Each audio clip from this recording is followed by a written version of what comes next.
Donc, on va commencer par essayer de trouver la limite de cette fonction définie pour tout n appartenant à n, un égale 3n sur 5 cosinus n moins 7. Cette suite, on voit qu'on a une fonction trigonométrique cosinus n. On sait que pour tout n appartenant à grand N, le cosinus n est compris entre moins 1 et 1. Bien. Je peux encadrer tout de suite la fonction qui à x fait correspondre 5x moins 7 est une fonction affine, le coefficient est positif, croissante.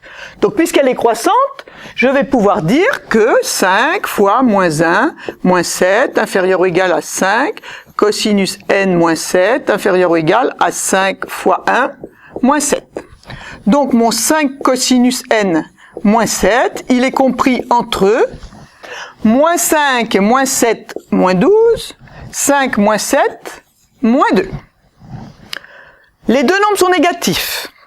Donc sur R-, étoile, la fonction x donne 1 sur x étant une fonction décroissante, j'ai donc 1 sur moins 2 inférieur ou égal à 1 sur 5 cosinus n moins 7 inférieur ou égal à 1 sur moins 12. Je multiplie par 3n, comme n est un entier naturel, 3n est strictement positif, donc pas de souci. Et maintenant, j'ai fait mon encadrement, je cherche ma limite. Qu'est-ce qui va m'intéresser? La limite de 3n sur moins 2, c'est moins l'infini. Un nombre, mon terme un, est plus grand que moins l'infini. Ben oui, on le sait, un nombre est toujours plus grand que le plus petit nombre qui existe. Donc ça ne me sert à rien. Pour ici. Deuxième côté, la limite de moins 3n sur 12, c'est moins l'infini. Alors, un est plus petit que quelque chose qui tend vers moins l'infini. Plus petit que tout ce qui est plus petit, la limite, quand n tend vers plus l'infini, de cette quantité qui s'appelle un, vaut moins l'infini. Passons au deuxième. Vn égale moins 2 plus moins 1 puissance n sur 3 n plus 1. Alors, ce qui me gêne, bien sûr, c'est ce moins 1 puissance n, j'ai du mal à m'en servir.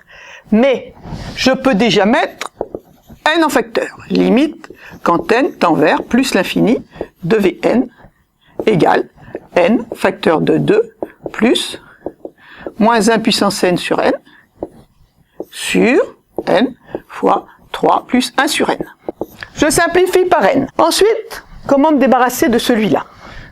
Moins 1 puissance n, si n est pair, ça fait 1. Si n est impair, ça fait moins 1. Ceci dit, j'ai une manière curieuse de l'écrire. Je vais écrire moins 1 puissance n, y compris inférieur ou égal à moins 1 et 1. J'ai bien mon égal et mon égal. J'ai le droit de l'écrire comme ça. Si bien que, comme n est strictement positif, sinon je pourrais pas diviser sans changer le signe, y compris entre moins 1 sur n et 1 sur n. Quelle est sa limite? À gauche, limite de moins 1 sur n quand n tend vers plus l'infini, vaut 0. À droite, limite de 1 sur n quand n tend vers plus l'infini, 0.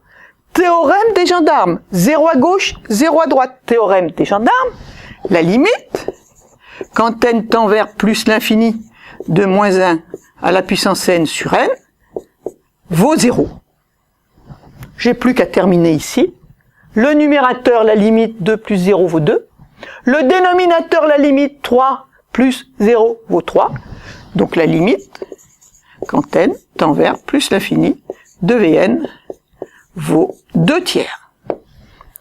Votre exercice sur les limites, donc on vous demande de montrer que la limite en plus l'infini de 2 plus cosinus 2n sur 1 plus n vaut 0. Puis que la limite en plus l'infini de n moins cosinus n vaut plus l'infini. À vous.